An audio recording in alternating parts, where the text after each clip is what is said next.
Things that never happened. Welcome back, everybody. Today we're starting something brand new here on the Homework Guy Show, and I have a feeling this could be one of our best ideas and our favorite teaching method that we have ever used, because Liz and I are going to start examining some of the things car buyers are told every single day at dealerships around the country. Things that sound good, things that sound official, things that salespeople have probably said 1,000,000 times at dealerships all across the country. There's just one little problem. Well, they don't always hold up very well when you actually test them. Exactly. So we're calling this new series Things That Never Happened. And before somebody gets all worked up in the comments, no, we're not literally saying that something we say here has never happened even once at any car dealership in the history of automobiles. We are saying the odds are very remote. This is about those dealership claims that car buyers hear all the time and are expected to accept as negotiating truth. And we're going to have a little fun with them.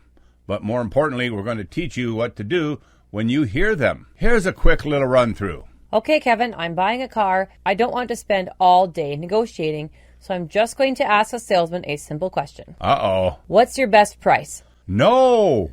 What? I asked for his best price. That way we can skip all the negotiating and he can just tell me the lowest price they'll like. And he did? Yep.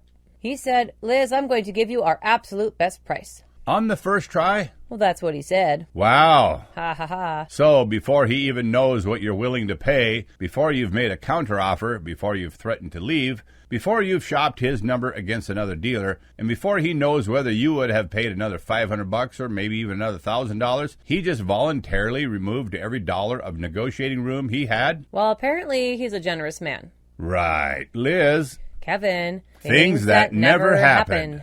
Now let's get serious for a minute. In upcoming shows, we're going to let you listen in on some actual phone calls we have with dealers. Deal? Before we get into that, let's examine this. Why best price is the wrong question to ask, because there's an important negotiating lesson here. I don't ask a dealer, what's your best price? I don't ask, what's the lowest you'll take?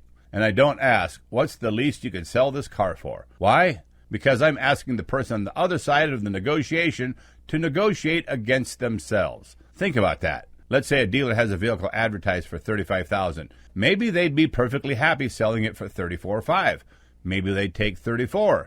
Maybe under the right circumstances, they'd even take $33,500. I don't know that yet, but here I come and say, what's your best price? What incentive does that dealer have to say immediately, well, Kevin, we're hoping you'd pay $35,000, but since you asked so nicely, let me remove every single dollar I possibly can. They don't know what I'll pay yet. Why would they give away any money they haven't even had to negotiate for? So when they say, this is our best price, I treat it as information instead of a number. That's it. It's just information, not really a final number. Now we have something to work with. You don't need their best number. This is where I think a lot of car buyers get negotiating entirely wrong. They are trying to shortcut the negotiation, as in Liz's example, by asking a simple question, and they are guaranteed to get burned doing that. You don't need the dealer to tell you your bottom line. You need them to put a number on the table. You want a real number, don't you? To do that, you want them to show their cards.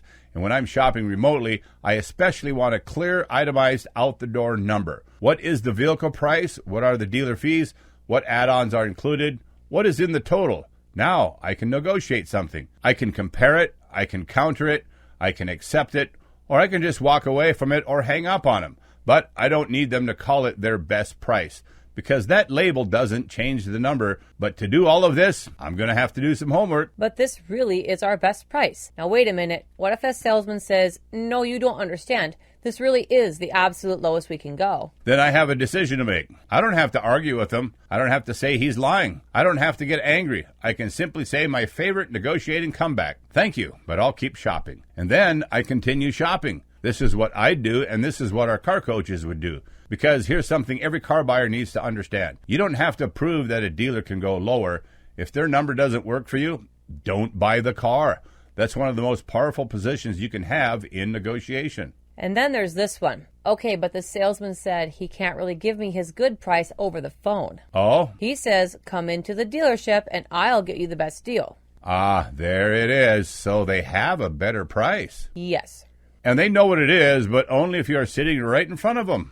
Apparently. And they could tell you that number right now. I would think so. But the price can't be forced to travel through a telephone? Maybe it's too big to fit through the phone line. Those are some pretty tiny holes. Sure. Or maybe their calculator only works inside the showroom. Well, that could be it. Liz? I know. Things that never happened. Why they want you to come in. Now again, there are perfectly good dealers who will give you numbers remotely, and our coaches find those better dealers all the time. And there are legitimate reasons a dealer may need additional information before they can calculate a complete transaction. But there's also an obvious advantage to getting you into the store. On the phone, you can say, "Thank you, I'll keep shopping," click, hang up. And then you just call the next dealer. Inside the dealership, you've driven there, you've invested time. Maybe your kids are with you. Maybe you've test driven the car. Maybe you've already started imagining it in your driveway. Maybe they've appraised your trade. Now you're invested in the process. That doesn't mean every dealer who asks you to come in is trying to manipulate you, but as a buyer, you should understand that getting you into the showroom can change the negotiating dynamic. And that's exactly why I like to get as much info as possible before I ever walk through that door. But we're not going to just talk about this, and this is where this series is going to get really interesting, because Liz and I could sit here and tell you this all day, but why should you just take our word for it? Uh-oh. We're going to make some phone calls. Yes, to real dealers? Real dealers, real vehicles, real conversations, and when appropriate and legally permitted, we're going to record those conversations for educational purposes so you can hear what actually happens. We're going to ask for real numbers. We're going to listen to how different dealers respond. We're going to hear what happens when somebody says, "You need to come in," or "That's as low as we can go," or "What payment are you trying to be at?" Or, "If I could get my manager to do this today, would you buy?" And then we're going to stop the recording, break down what happened, and teach you how to respond. And we're going to be fair. But what happens if the dealer does everything right, Kevin? We're going to say so. That's important. This is not about calling dealers and trying to make every one of them look bad. If we call a salesperson and they're straightforward, they answer our questions, they provide the numbers, they don't play games, and they treat the customer with respect, I want you to hear that too, because there are good salespeople, there are good sales managers, and there are good dealerships, and we'll find them. So we're not trying to catch them. No, we're trying to teach you, and the best way I know to teach car negotiation is to let you hear car negotiation actually happen. Here are some of the comments we're going to test. "We gave you our best price. Come in for our best deal. My manager won't go lower. This deal is only good today. Someone else is coming to buy this car. We're losing money on this deal. Just tell me what monthly payment you want." Or, "The add-on is already installed. The computer won't let me change the price." Oh, I've heard that so many times. And one of my favorites, "The finance office is just paperwork." Oh boy, we're going to have some fun with that one. You got it. The bigger lesson, but here's what I really want this series to accomplish. I don't want you walking into a dealership thinking everybody is your enemy. That's not good negotiating either. I want you walking in prepared, because when you understand the process, you don't have to be angry, you don't have to be intimidated, you don't have to out-talk the salesperson, and you certainly don't have to know every single trick in the car business. You just need to know your numbers, know your process, control your timeline. We've done videos on that, and be willing to walk away when the deal just doesn't make sense. That's what puts you in the driver's seat of a good deal. So let me make sure I've got this. If the salesman tells me the first number he gives me is his absolute best price. Uh-huh. And he couldn't possibly sell the car for 1 penny less. Right. And then after we negotiate for 10 minutes, he drops the price another $800. What do we call that? I think you know. On 3. 1, 2, 3. Things that never happened. In the next episode, we're going to pick up the phone and find out what actually happens. Welcome to the new series, everybody. This should be a lot of fun, and I hope you're along for the ride.